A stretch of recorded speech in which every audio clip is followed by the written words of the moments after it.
welcome to episode number 3 of Out of My Depth in Paradise. I am the FM Novice and whisper it very, very quietly, but things are going quite well, and I have no idea how. Since we were last together, that was the opening day of the season, which we lost 2-1 and was a shocking performance. We won the next game, Salmon Rose scoring twice. They did get a goal back for the 80th minute, an own goal by centre-back Sam Adelaide, but we got an 88th minute winner to give us the 3 points. Then we played Light Stars away from home, and we were dreadful, lost and a player sent off, Tomasanka and Akuna getting sent off in the first half there. Before a change of tactic, and it's fair to say it has worked out pretty well. 2 goals from Rose, 2 goals from Anse Reunion, giving us a 4-1 victory. Then a 2-0 victory against Côte d'Or, who are the best side in this league. They are the favourites for the title and I think are unbeaten barring this game. L'Espérance scoring and an own goal giving us the victory there. Then we were at home to St Michael United. L'Espérance, Marie and Rose on the score sheet yet again. Comfortable victory. Even though we were 1-0 down for an early penalty, we got back into it and then won the game, dominating the match. Then St Louis Suns United away from home. A lovely, very comfortable 3-0 victory. Hall, Laurie and L'Espérance with the goals. And their pass at home, 2 goals from L'Espérance and Maria securing a very nice 3 points, which does put us into 3rd in the table. 6 wins from 8 plus 11 goal difference. 6 points off the title. Côte d'Or are there at the top. Only lost 1 game, which is the game we beat them. But we have a game in hand, and that game is today at home to Northern Dynamo. So I mentioned a change of tactic. If you watched my last save, the Creating a Legend save, I played a 4-5-1 formation, which worked out pretty well for us. I've used that as a base, and I've adapted it to make a 4-3-3 formation. A solid back 4 line with 3 midfielders, 2 central midfielders, and a deep line playmaker with 2 inside forwards on the wings, cutting in, making potentially a 3 up top when we're attacking. And when we're defending, a nice solid shape as well. And since I moved to it, we've won 5 out of 5. So it's fair to say it's going pretty well. This is today's team. Ricky Rose is in goal. Devando Hall at right back. Silfo Rose at left back with Minus and Mapo Mafiot as my 2 central defenders. Mafiot is a new player for you. He is 17-year-old centre back who probably isn't good enough for us at the moment, but he's doing a very, very good job and averaging his rating of 7.58 in his 5 games. Currently, as you can see, current ability, a long way away from the first team squad, but he's doing a good job for us at the moment. In midfield is Agafenfi, Suzette and Manasseh Marie. Marie, again, a new player for you. This guy, 3-star current ability, 5-star potential. More a natural attacking midfielder, but he's doing a very, very good job in that central midfield. Some cracking goals as well. 4 in 6 from a midfielder. That's pretty decent for me. Inside forwards are L'Espérance on the right hand side, Laurie on the left hand side with Rose on his own up top. The thing I have to remember here is our squad is threadbare. We have a good 11 with not much else outside of that. 3 central midfielders at the moment. Only really one of them is a natural centre midfielder, and we've got nothing in reserve.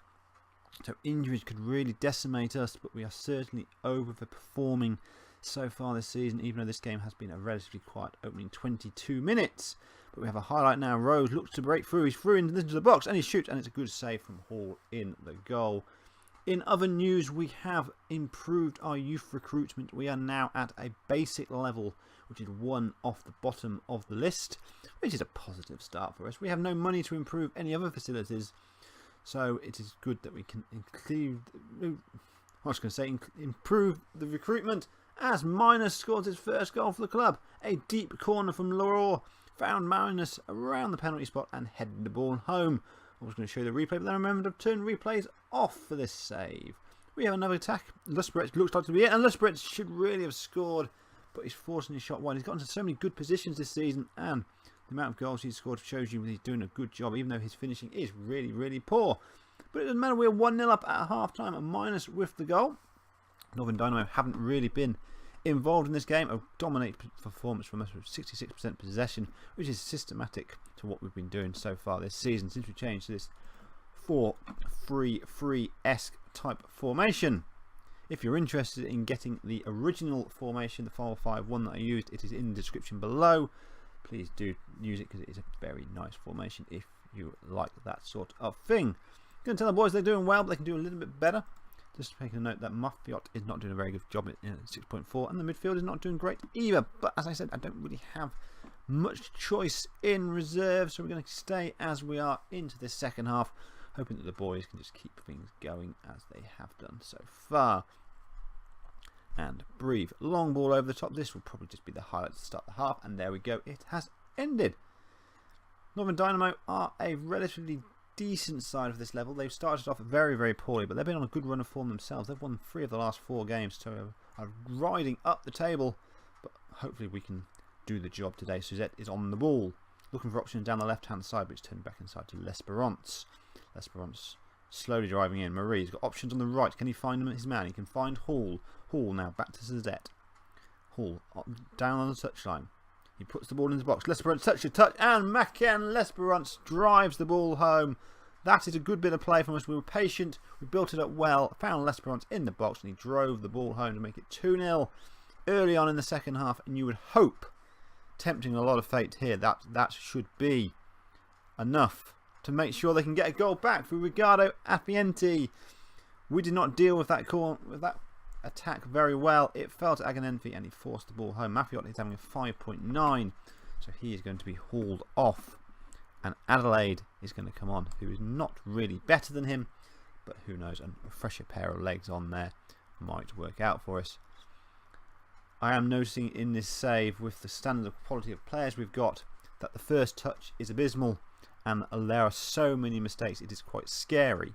It is almost as if I was out there playing, it would be embarrassingly awful, and that's just the way things are. Free kick, Adelaide to take. Takes it over, but it's over the bar. We need to be careful here. Northern Dynamo could get back into the game. We're going to make a change. We're going to bring down Bassett, who's a new player for you. Emilio Bassett, 23 years old, more of a natural defensive midfielder, but he's been trained to play in the centre midfield, so he is improving gradually. That yellow circle wasn't there at the start of the save, and we're only 8 games in, so he is getting to start to understand that role a little bit. Attribute wise, nothing really there to scream and shout about. Okay, natural fitness, but he's probably a fairly solid sub to have to bring in until I get my regens in October. Hopefully I'll have a few central midfielders in that. So Bassett will come on for Malia, who's had a poor game and has picked up a booking. Going to put Bassett onto a support role as well, just to drop him a little bit deeper, more into his natural position as we approach the last 10 minutes of this one here. Just going to get the league table up as well to sort of see how things are going in that regards. Currently up to second in the table, but we are 6 points behind Côte d'Or. They are going to be very, very tricky to capture before the end of the season. Look, we do have a game in hand over them as we enter stoppage time. At the end of the game, we will maybe make another change as well. Going to rest Rose, who's not had a great game. Bring Lucas on. Introduce you to another player for you. Siabonga Lucas, 19-year-old striker, playing second fiddle to Rhodes at the moment. Nothing much really in his attributes that suggests he could be a player for us. A finishing of 3 does not suggest a fantastic striker he will make, but he's got good determination. He's a resolute young man, so potentially a 3.5-star player. He's had 4 sub appearances so far, 6.43, which suggests he's not done great, but he's generally just been the guy that comes on for the last few minutes of the game just to give Rose a bit of a rest. Just over a few seconds left of the game. Actually, L'Espérance breaks into the box, and it's going to be a goal kick. Hopefully that would have been a penalty, but it wasn't given. And that is the end of the game. A rather boring end to the game in a lot of ways, but who cares? We have won again. Anse Reunion 2, Northern Dynamo 1 minus, and L'Espérance with the goals. They got a goal back in the 53rd minute, which made it a little bit interesting. But we had a really strong, solid, dominating performance, and our march goes on. Hopefully for the next episode when you join me we'll have continued that run, but you'll find that one out tomorrow. So for me, the FM Novice, to you, the audience, thank you very much for watching, and we'll talk again very, very soon. Have a good evening.